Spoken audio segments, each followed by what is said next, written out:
Muli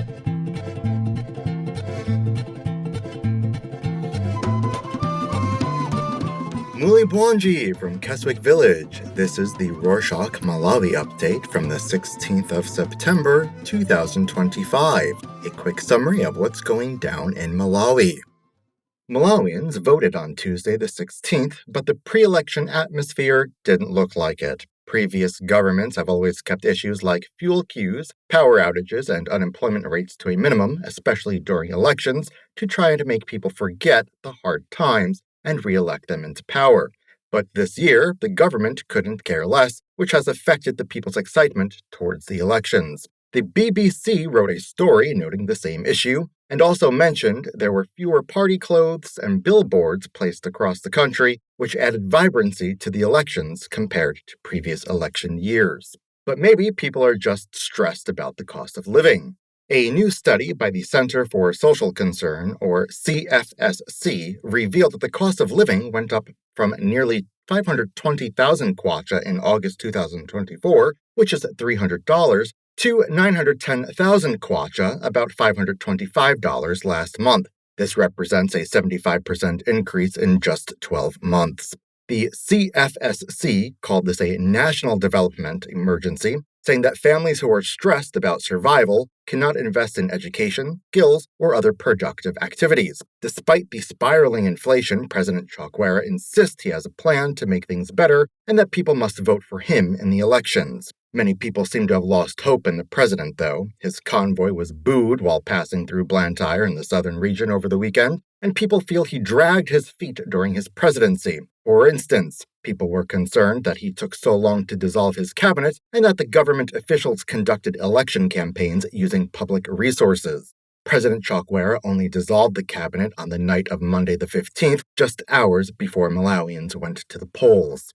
Some political commentators said that the cabinet should have been dissolved in July when the campaign period was launched. Meanwhile, there were fears that the voter turnout may be low because an assessment by the Civil Society Elections Integrity Forum said that 15% of registered voters, about 1 million people, did not get any official messages about the election process before the general elections. The survey also said that nearly 5% of voters are relying on friends and other informal peer-to-peer channels to get information about the vote. However, on Sunday the 14th, the Malawi Electoral Commission denied the news and said they had ensured that they reached every registered voter before the poll day. Unfortunately, the assessment may have been correct because the Malawi Electoral Commission's voter count was quite concerning. On Tuesday the 16th, the commission gave an update around 2:30 p.m., saying that nearly 3.5 million people had voted, although the poll stations opened at 6 a.m. nationwide.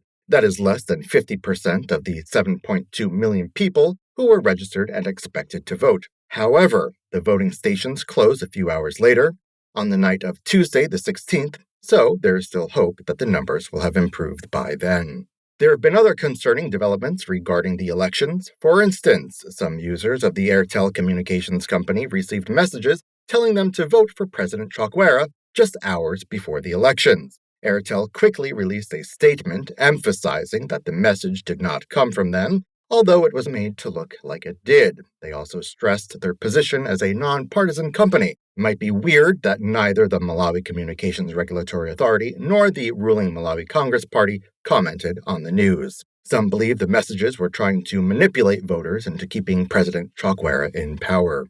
The Malawi Police Service arrested 4 individuals who were planning to burn down markets in Lilongwe in the central region of Blantyre on Tuesday the 16th to disrupt the elections. The police said the move would have made it hard for election materials to be transferred safely within the cities and from other districts, too. According to the police service statement shared on social media on Friday the 12th, the 4 had a WhatsApp where they were plotting everything, sharing evidence of money transfers, and where they said they had gotten others on their plan. The police are looking for other suspects and have since charged the ones in custody with conspiracy to commit a felony. Despite the elections and the dissolved cabinet, the ministries are still pursuing new projects. For instance, the Ministry of Agriculture wants to purchase tobacco from the 2024-2025 farming season from farmers. According to a statement released on Saturday the 13th, the ministry has noted that tobacco sales have decreased at their tobacco auction floors, mainly because traditional buyers have stopped buying tobacco after meeting their trade targets.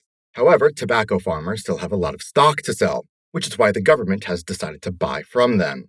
They said this will support tobacco farmers who rely on their sales and also safeguard the tobacco industry. In an update to a story from a previous show, we mentioned that the Ministry of Education had released the 2025-2026 academic calendar. On Thursday, the 11th, a statement started going around on social media late in the afternoon, telling students, parents, and guardians that the ministry had changed the calendar, and that schools would open on Monday the 15th instead of Monday the 22nd. The statement quickly caused commotion, pressuring guardians to prepare school fees and uniforms earlier than they had expected.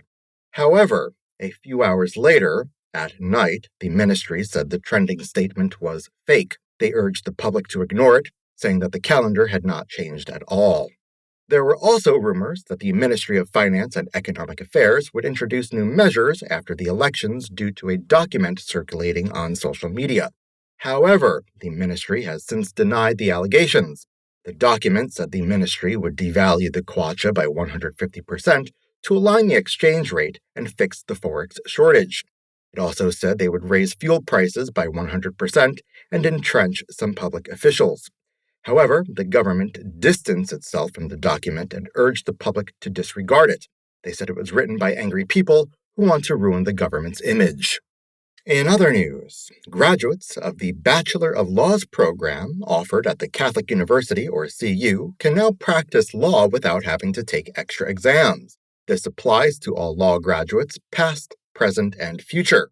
Before this, the graduates would have to enroll and sit for the Malawi law examinations to be able to practice law and be admitted to the bar. However, the Malawi Council of Legal Education recently assessed the CU's law program and released a statement saying its graduates did not have to take any more exams after graduating. However, the graduates may still need to meet other conditions as stated by the law, which is normal for every lawyer. And for our last story, Malawian citizens can now pass through Burkina Faso without a visa. On Friday the 12th, Burkina Faso announced that it had removed visa fees for all African travelers to help facilitate the movement of people and goods into their country. However, all travelers will still need to apply for an online visa if they want to go on holiday to Burkina Faso or for an extended period of time, like for schoolwork. Burkina Faso has joined other African countries like Ghana, Rwanda, and Kenya, which have also changed their visa requirements to accommodate African travelers. And that's it for this week. Thank you for joining us. Don't forget that we do many other updates. We've got country and non-country updates, including the Arctic, ocean, and multilateral shows. Check the full list with the link in the show notes. Petane bueno.